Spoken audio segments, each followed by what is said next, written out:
In today's show, we're covering the recent regional tournament, which is likely signaling the next card that is going to be banned in Modern. The new SpongeBob secret lairs have officially been spoilt, as well as some Final Fantasy cards being found in the garbage. All that and more in this week's episode of Last Week in Cardboard.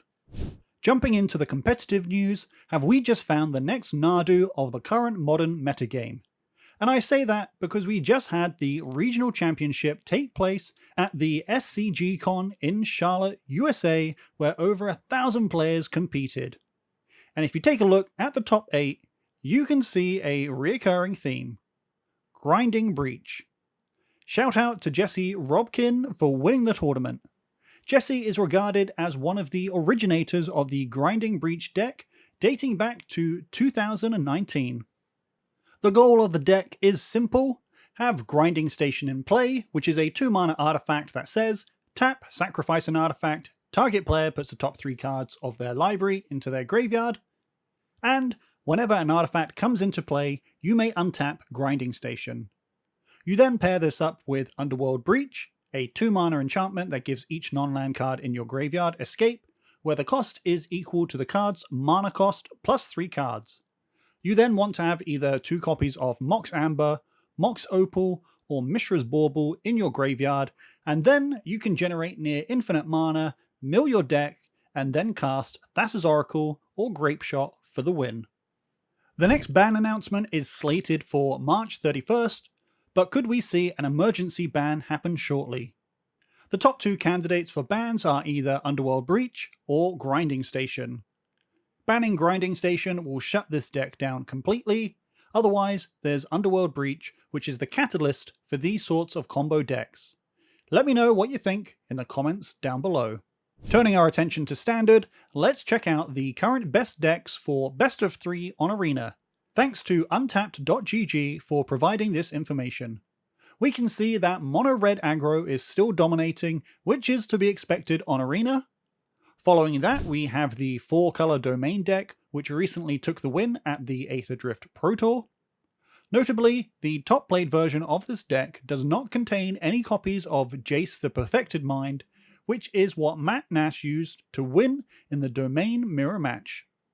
One deck that I did want to call attention to is the Blue-White Omniscience combo deck that's having a resurgence. The deck looks to put Omniscience into the graveyard and then return it to play with the 4-mana spell Orbuelo's Awakening. Once it's done that, it uses efficient draw spells like Stock Up to dig for Invasion of Arcavios, loop through a bunch of spells, and eventually create an army of Incubate tokens from Sunder the Gateway, and hold up Negate to disrupt any board wipes. A real 4D chess deck, if you ask me. Moving on to product news, the SpongeBob secret lair has been completely revealed. There's going to be 3 bundles, and these are all reskinned cards. No mechanically unique cards are in any of the bundles.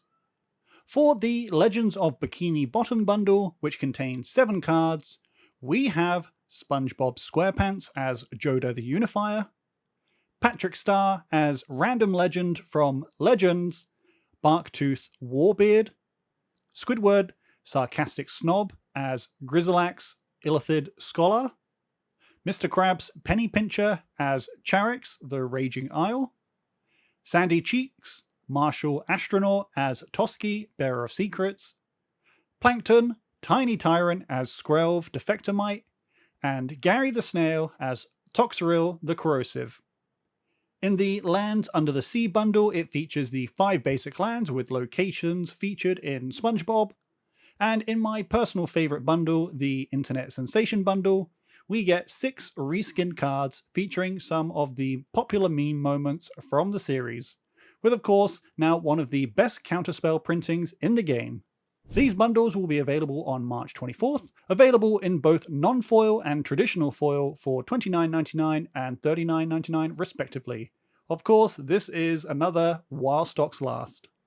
Continuing with Universes Beyond, the secondary commander for the Revival Trance deck has been revealed: Celeste Rune Knight, a 4-mana Mardu 4/4 that says, when Celeste enters, discard any number of cards, then draw that many +1. and whenever one or more creatures you control enter, if one or more of them entered from a graveyard or was cast from a graveyard, put a +1/+1 counter on each creature you control. So would you believe it, we finally broke Murderous Redcap.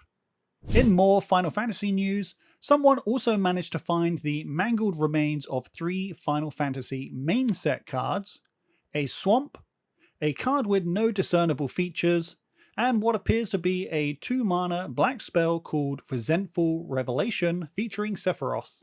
This is not the first time people have come across Magic products in the garbage. Who knows if there's any more of them out there.